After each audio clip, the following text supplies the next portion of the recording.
राधे राधे गुरुजी। जी गुरुजी मैं हरियाणा से आई हूँ। बोलो बेटा। करनाल लगता है और ससुराल रायसन है जी। लेकिन मेरा पति मुझे बहुत मारता है। पति मारते हैं? हाँ जी। कहाँ से हो आप? करनाल? हाँ जी, जिला करनाल, गांव रायसन। और रायसन? मुझे पी के बहुत मारता है। और मेरे 2 लड़के हैं जो वहीं पे रह गए। तो आप यहाँ आ गए? हाँ जी। मैं तो उनको बताए कि आप यहाँ आ रहे हैं? नहीं, वो सबको पता है मैं कहाँ हूँ।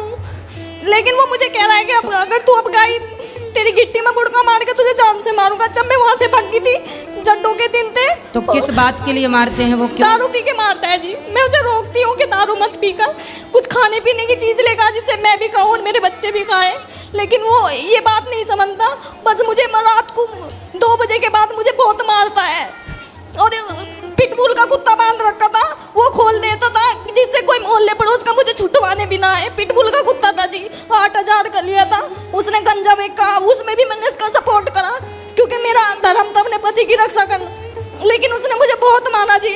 मैं जड्डों में भाग गई थी, मेरे सिर में कैंची मार रखी थी, खुन्ना खाई। और एक बामनी ने मुझे अपनी टूटी हुई चप्पल दी और मेरे पे ना कपड़े थे ना कुछ था। मैं बड़ी मुश्किल से अपने घरों आई भाग के रात तो को। उनके जो आपके सास ससुर हैं वो नहीं डांटते, उसे रोकते? उसने अपनी माँ को भी मारा, बाप तो मर गया उसका। वे 2 भाई हैं, एक बहन है उसके। तो उसके भाई लोग समझाते नहीं हैं? नहीं, वो सबको मारता है। उसने अपने भाई भौजी काट रखे थे। वो वहाँ पे पृथ्वीराज चौहान की मूर्ति के नीचे किराए पे रह रहा है। बहुत बुरा है जी, बहुत मारता है मुझे। मेरे 2 लड़के वहीं रह गए हैं। तो बच्चों को भी मारता है? मेरा के तो मारता था, पीछे पता नहीं। बहुत बुरा है। तो आपके बच्चे कितने बड़े हैं? एक 8 साल का होगा, एक 6 साल का। उसका नाम हनी और सहजप्रीत है। तो आप छोटे छोटे बच्चों को छोड़ के आ गए हैं? अब गुरुजी मैं क्या करती, जब मेरे सिर में कैंची मार रखकर पीछे से वो पत्थर टैल का काम करता है और ग्राइंडर मशीन लियो, फिर रहा कह रहा है कि तेरे टुकड़े करूंगा। और कच्ची लैटरिन थी, कह रहा है इसमें दाब दूंगा, कह दूंगा किसी की गैल भाग गई। अब बताओ मैं क्या करती रात को। तो आपके माँ बाप को बताया आपने? मेरे पापा थे सपोर्ट में, लेकिन वे भी रक्षाबंधन वाले दिन मर गए।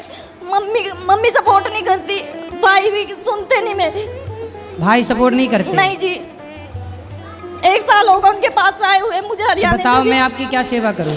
गुरुजी बस वीडियो के माध्यम से यही कह रही कि जो मेरी वो वीडियो देख के ऐसा उसे करना नहीं चाहिए। पहले तो उन्होंने झोली पला के मांगा था मुझे, कह रहे 50 गज का प्लाट देंगे, ये देंगे। वहाँ जाके जो उन्होंने मुझे एक गुंटी और पंजेब चढ़ाई थी 12 तोले की, वो भी खोस ली। अब बताओ, ऐसे किसी गरीब की लड़की को झोली पला के मांगे और फिर उसे बहुत मारे। तो मतलब आपका विवाह जब हुआ तो पहले आपको मांगा उन्होंने? हाँ जी, घरों आए थे। 2 बहन की शादी हुई थी मेरी गैल, मेरी छोटी बहन बड़े भाई तो आपको शादी के पहले पता नहीं था कि ये लड़के ऐसे हैं? शराब? नहीं जी, यूँ कहा था 2 भाई हैं और इनका मतलब पानीपत में भी खुद का प्लाट है और राजस्थान में भी अपना खुद का 250 गज का प्लाट है। ऐसा बोला था? हाँ जी। पर था नहीं? कुछ नहीं था, बस गांव में एक 250 गज का प्लाट है, उसमें 2 हिस्से हैं। मतलब देख लो, ऐसा होता है विवाह में फ्रॉड। इसलिए कहते हैं, पहले के लोग कहते थे विवाह करने के पहले पूरी पड़ताल करनी चाहिए, जांच करनी चाहिए कि लड़का शराब तो नहीं पीता, चरित्रहीन तो नहीं है, उसका किसी और के साथ मन चक्कर तो नहीं है। क्योंकि एक लड़की के सारी ज़िंदगी का सवाल है। अब देखो, इस लड़की की पूरी ज़िंदगी खराब कर दी उसने। झूठ बोल के विवाह कर लिया कि मेरे पास ये है ये है ये है, और अब देखो शराब पी के कैंची से मारने का प्रयास कर रहा है। मुझे मूंद के चला गया कमरे में और ठेके पे से दारू ले गया, कह रहा है 2 घूंट भर, अगर नहीं भरेगी तो तुझे मारूंगा। मैंने पीनी तो मैंने कैंची मार दी। तो आपको भी शराब बोलता? हाँ जी, पीने मुझे का? शराब पीवाता था। उसी दिन भी आई थी जिस दिन उसने मुझे कैंची मारी, कह रहा पी, नहीं पिएगी तो तुझे मारूंगा, कह दूंगा किसी की गैल भागी। और यहाँ कोई नहीं तेरे बारे में जांच पड़ताल करने का, क्योंकि पिटबिल का कुत्ता है, कोई नहीं बढ़ सकता। सोचिए किस तरह से प्रताड़ित कर रहा है वो व्यक्ति, और ये बहन किस तरह से दुखी है। 2 बच्चे हैं छोटे छोटे, क्या होगा उन बच्चों का भविष्य, क्या होगा इनका भविष्य। अब इनका साथ ना इनकी माँ देने को तैयार, ना भाई देने को तैयार, ना समाज, कोई क्या करे भाई? पति ही साथ देगा। एक काम करो, उसको ला सकते हैं या हम समझाएंगे उसको? बिल्कुल नहीं आने का जी, वो अपनी अपनी चलावे। हरियाणा वाले किसी की नहीं सुनते, अपनी अपनी चलावे। आपकी कथा सुन के, जैसे आपकी कथा चलती थी टीवी में, आप जैसे 1-2 बार कह देते थे कि भैया दी लड़कियों का घर माँ की वजह से बिगड़ा है, वो इतनी बात सुन के मुझे ही मारता था, कहता तेरी माँ भी ऐसा करती है। जिसमें मेरी माँ ने कभी भी मुझे कोई गलत शिक्षा नहीं दी, ना मेरी माँ कभी फोन करे थी। जब भी मैं अपनी माँ से बात करती थी, लैटरिन में लुक के बात करती थी, क्योंकि वो मुझे मेरी माँ से बात ही नहीं करने देता था। कभी भी मेरा पापा मेरा सिंधारा लेके गया तो चोरी दावे था, चोरी तो मैं कथा में ये भी तो बोलता हूँ कि पत्नी का सम्मान करना चाहिए, तो वो वाली बात नहीं सुनता। ये बात नहीं सुनता था, बस जो चुगली की बात हो रही थी वो सुन के मुझे ही मारा था बस जी। तो बस भगवान से यही प्रार्थना है कि आप अच्छे से रहें। बस गुरुजी मुझे मेरे बच्चे चाहिए दो। तो वो तो मिल जाएंगे, वो देने का नहीं, उनके बिना मैं बच्ची की तरह तड़प रही। नहीं तो वो क्यों नहीं दे, वो क्यों नहीं दे रहा है? कह रहा कि तू अपने घर से लेकर आई थी, वो मुझे मेरे बच्चे दे दे। तो उसको बोलना तू अपने बाप के घर से ले आया था। मेरे बिना बता बच्चे हो जाते वहाँ, मेरे बच्चे दुआ दो मुझे, बस मुझे मेरे लड़के चाहिए दोनों। उसको आपने बोला नहीं कि भाई तू भी तो लाया नहीं था ना, मैं लाई थी? कह रहा रुका ही नहीं मैं देने का, मेरे हैं ये, पर मुझे मेरे दोनों बच्चे चाहिए। तो आप ना उसको समझाओ, नहीं समझे तो फिर पुलिस की सहायता लो। वहाँ की पुलिस भी बेकार है जी। गांव का सरपंच है, संदीप सरपंच है, वो भी उसकी पावर में है क्योंकि वो उनके कुनबे का ही सरपंच है। वो भी नहीं सुनता सर। पुलिस जैसा आती थी तो कह देता था इनका तो डेली का ड्रामा है, और बाहर से बाहरी पुलिस को भेज देता, वो भी नहीं सुनता। एक ही सरपंच बना संदीप, वो भी नहीं सुनता सर।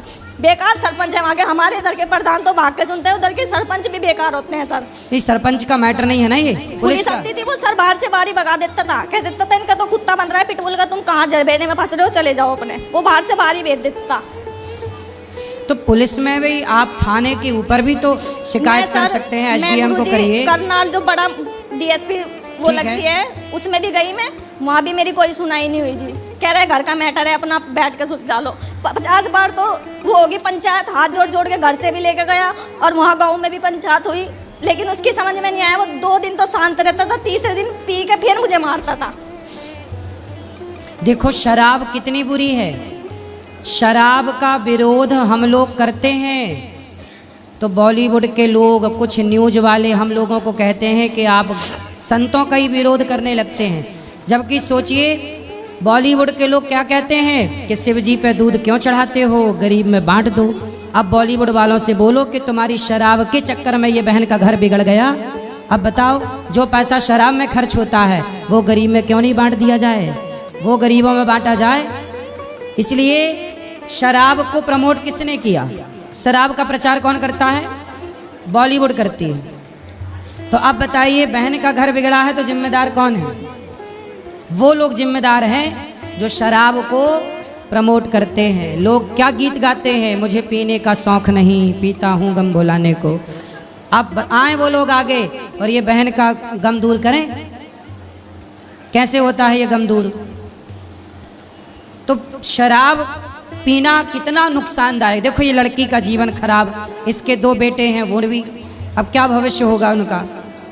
भगवान से यही प्रार्थना है कि आपके पति को सद्बुद्धि आए और वो सही रास्ते पर आए।